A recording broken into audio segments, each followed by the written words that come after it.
Et yo tout le monde, c'est Farsapa. Aujourd'hui, on se retrouve pour une toute nouvelle vidéo. Aujourd'hui, les amis, très content de vous retrouver pour un nouveau programme de la trêve internationale. Donc, vous commencez un peu à connaître, je pense, hein. C'est un format que je fais à chaque fois qu'il y a une trêve internationale de la FIFA. Et donc, aujourd'hui, bien évidemment, on va parler de la trêve du 3 au 11 juin 2024. Je suis très content parce que là, ça va faire du coup un an qu'on fait cette série de vidéos. Et pour l'instant, moi, je m'amuse toujours autant. Donc voilà, c'est très cool. Précision extrêmement importante. Dans cette vidéo, je parlerai uniquement de la trêve internationale qui vient, donc comme j'ai dit, entre le 3 et le 11 juin. Et donc pas de l'Euro ni de la Copa América qui commenceront le 14 et le 20 juin respectivement. Donc ils ne font pas partie de cette trêve internationale là à proprement parler.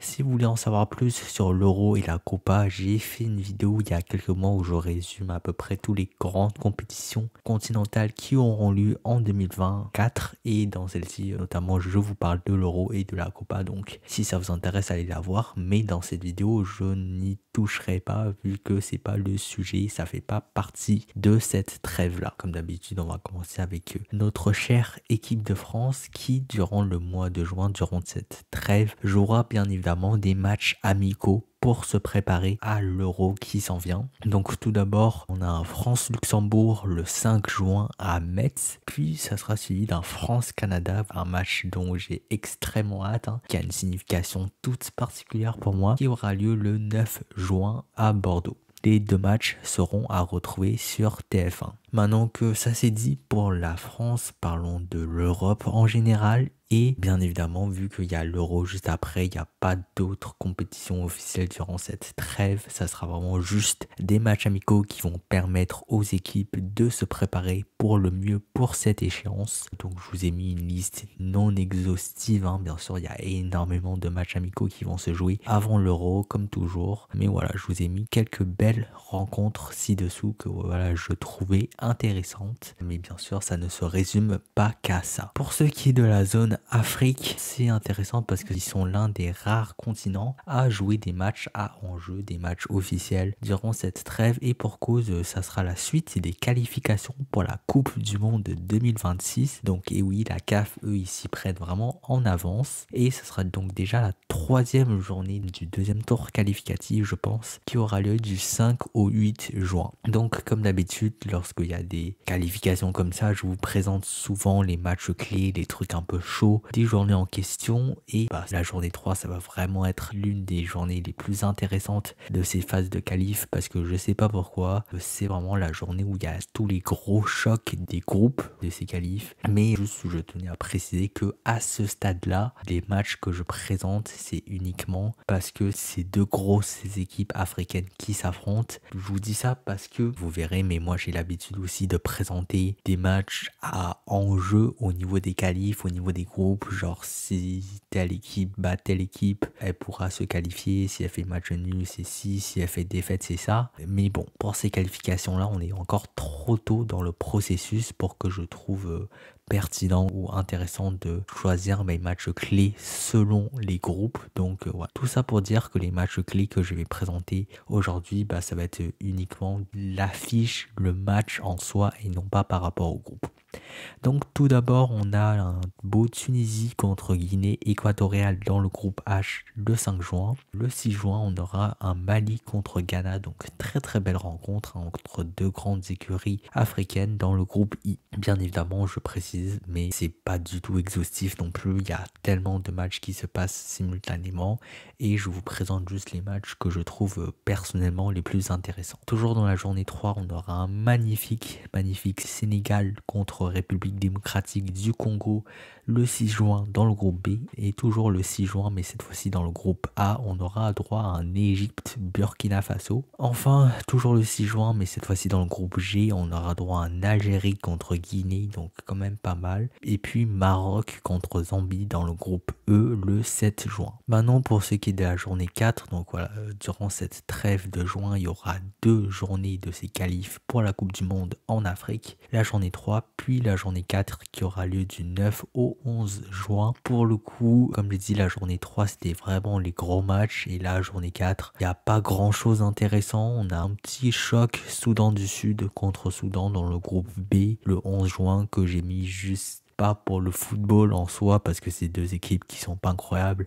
mais voilà pour le petit côté le petit côté drôle, le petit côté géopolitique. Et ensuite par contre ça c'est un vrai choc, Angola contre Cameroun dans le groupe D le 11 juin. Je pense que c'est clairement la grosse affiche de cette 4e journée. Et maintenant, pour ce qui est de la zone CONCACAF, la zone Amérique du Nord, comme vous le savez, certains pays de la zone CONCACAF vont disputer la Copa América cet été. C'est pour ça qu'il y aura que des matchs amicaux également pour cette zone-là, pour que les équipes puissent se préparer au mieux. Et dedans, il y a de très, mais alors vraiment très belles affiches. Bien sûr, c'est encore une fois non exhaustif, mais on aura par exemple un Costa Rica contre Uruguay le 31 mai, un États-Unis contre Colombie le 8 juin, un Pays-Bas contre le Canada le 6 juin et un Salvador contre Pérou le 14 juin. Donc voilà, de très belles affiches amicales certes, mais qui vont vraiment préparer ces équipes au mieux pour la Copa América qui s'en vient. Et puis pour la zone Amérique du Sud, la zone CONMEBOL,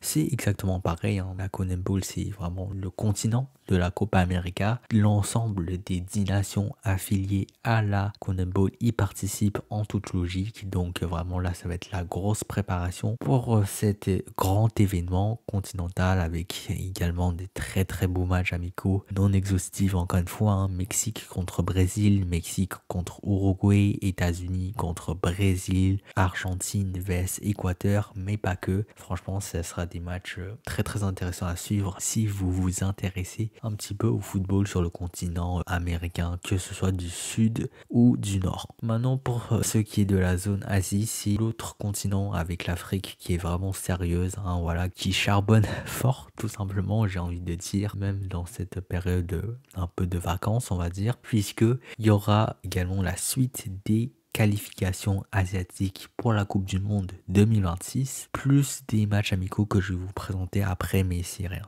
Vraiment la quasi-totalité, le gros morceau, ça va être vraiment ces qualifs pour la Coupe du Monde. La zone Asie, ils sont quand même pas mal avancés en vrai de vrai, voilà, puisqu'ils sont déjà rendus à la 5e et avant-dernière journée du deuxième tour le 6 juin. Et là, du coup, comme je vous l'ai dit, il y a des enjeux quand même très importants, même si c'est pas des chocs entre des nations, on va dire, très attirantes footballistiquement.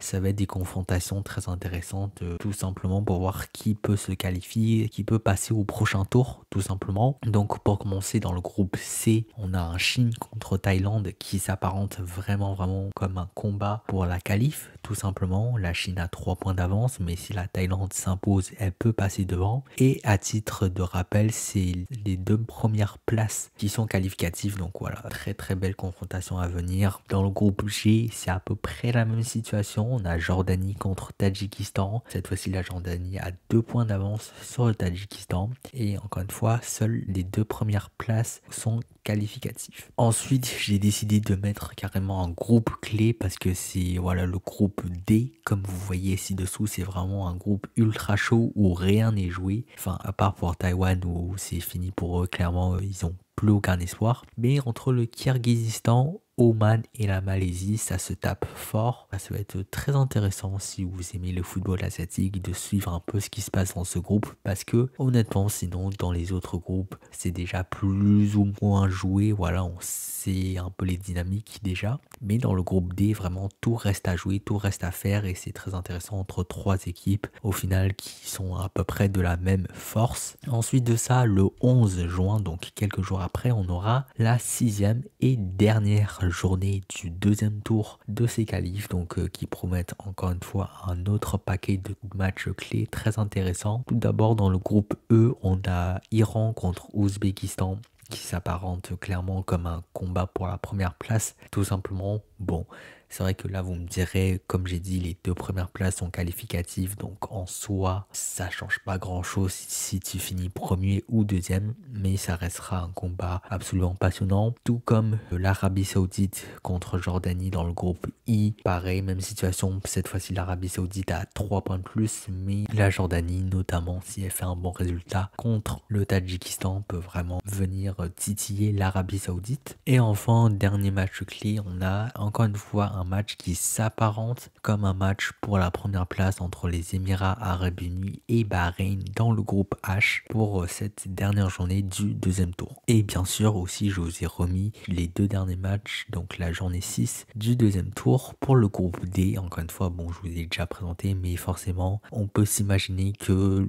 tout ne sera pas joué à la 5e journée. Peut-être qu'il y aura encore des enjeux, notamment si la Malaisie parvient à s'imposer, ça va foutre un giga bordel et tout pourrait se décider à la 6e et dernière journée. Sinon, il y avait aussi quelques matchs amicaux, enfin surtout une double confrontation aller-retour amical entre le Cambodge et la Mongolie. Donc aller au Cambodge le 7 juin, puis retour en Mongolie le 11 juin. Alors c'est assez bizarre parce qu'à ce stade-là des qualifs, il y a déjà pas mal, enfin je dis pas mal, il y a déjà quelques pays asiatiques qui sont éliminés totalement des qualifs. Donc voilà, eux ils ont plus aucun espoir pour la Coupe du Monde. Donc qui pourraient théoriquement jouer des matchs amicaux, mais je sais pas pourquoi, il y a juste le Cambodge et la Mongolie donc qui en ont organisé. Et donc pour une fois, cette liste est exhaustive au moins au moment de la production de la vidéo, à savoir le 25 mai. Peut-être que dans les derniers jours, des nouvelles rencontres amicales vont être annoncées. Je ne sais pas, mais en tout cas, à l'heure où je tourne cette vidéo, c'est les seuls planifiés. Et enfin, comme d'habitude, on va terminer avec le petit poussé, la zone Océanie. Et pour ceux qui ne le savent pas, eux vont disputer très bientôt aussi leur compétition continentale, hein, donc la Coupe d'Océanie des Nations. Et comme je sais que c'est une compétition extrêmement méconnue, j'ai fait une vidéo entière consacrée à expliquer tout ce que vous avez besoin de savoir sur cette compétition à l'autre bout du monde. Donc je vous la mets bien sûr dans le petit en haut à droite, mais du coup tout comme la Copa et l'Euro, ce qui se passe c'est que c'est pas vraiment